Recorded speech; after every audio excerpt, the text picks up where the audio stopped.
Havant Aclew was built to see if I could restore my son's old layout and to find out if a roundy layout on a 6x4 baseboard could look reasonably realistic. I think these objectives have been achieved. Just by looking at the layout, I hope it can be seen that Havant Aclew is set firmly in the south of England and during the early period of British railways. The railway company, the area of the country and the rough date the model is set can all be seen in the styles of the buildings and infrastructure as well as the painting colours used.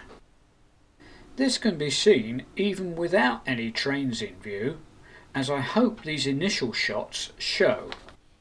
However, my railway interests are very broad, and although I love the southern region of British railways in steam days, I don't want to be restricted to just that area or time period. To that end, Havant Aclew was never intended to be an end in itself, but hopefully the first of many layouts. Locos and rolling stock can easily be swapped to represent different areas and periods, but to get the full effect, buildings also need to be replaced. From the start, Havant Aclew was planned to have removable interchangeable buildings. None of them are permanently fixed to the layout, and all are built on removable and replaceable sub-bases.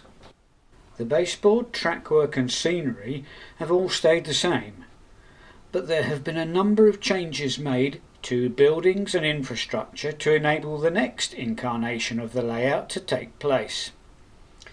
For comparison purposes, I will show the old and new structures for each part of the layout, starting at the east end. The old signal box is no more, and now the area has a Great Western lamp hut and some weeds. There is, however, still a signal box at the station, as we shall see in a moment.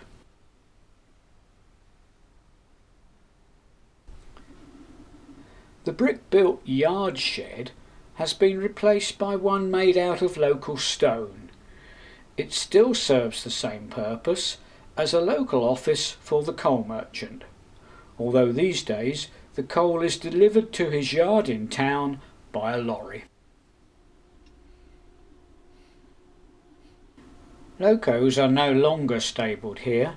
The engine shed has been demolished, and the shed road is now an overgrown wasteland of unkempt shrubs and bushes.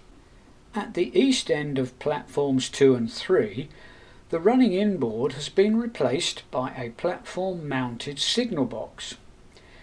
This is based on a shortened version of the one at Par in Cornwall. The box is painted in a light grey colour, which was used for all or most signal boxes from about the 1970s onwards.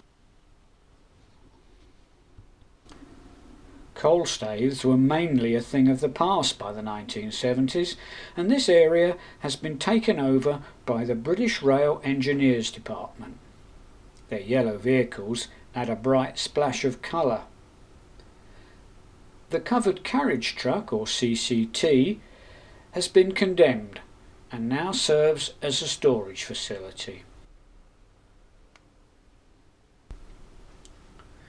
The station still has a footbridge to enable passengers to safely cross the busy double-track main line.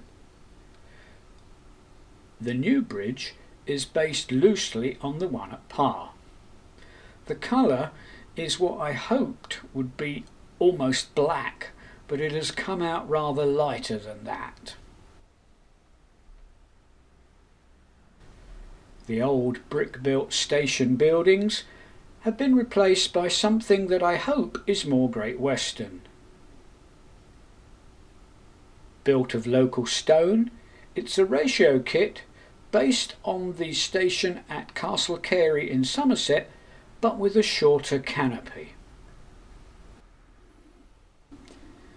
The Havant Aclew passenger shelter, situated on platforms 2 and 3, was a fairly rudimentary wooden affair, affording only basic protection from the elements. The new waiting room is much more modern, probably built in the late 1960s or early 1970s. It is covered by a platform awning and is based loosely on the one at Par. The old rather nice Southdown double-decker bus has been replaced by a rear-engined Daimler DMS, sporting a somewhat garish to my mind Western National livery. The Austin A35 in the station car park just won't cut it in 1979. A much more modern Lotus has now made an appearance. Seats and running inboards in Southern Region green would look rather out of place in the Western Region and have been replaced. The seats are now a dirty black colour and the station name now appears on new station lamps. Having seen the individual changes, it's now time for some overall shots of the new layout. If you've stayed with me so far, it will come as no surprise to learn that this version of the layout is set in Cornwall and is based very loosely on the junction at Par. It is not a scale model at Par, after all I am using a 6x4 baseboard, but it will enable me to include all the train movements at this most interesting of Great Western stations. It is merely an imitation or pastiche of the real thing, hence the name PARSTICHE.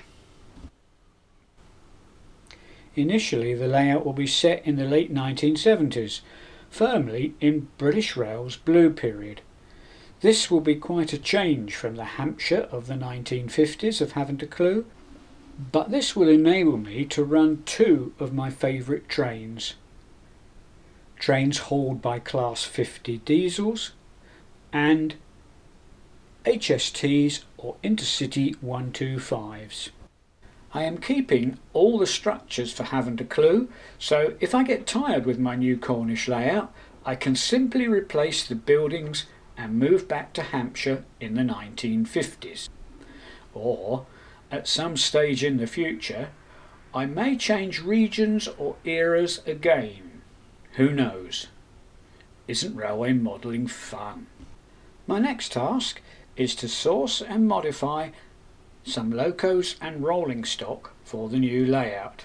So, that's all for now, and see you directly, as they say in Cornwall.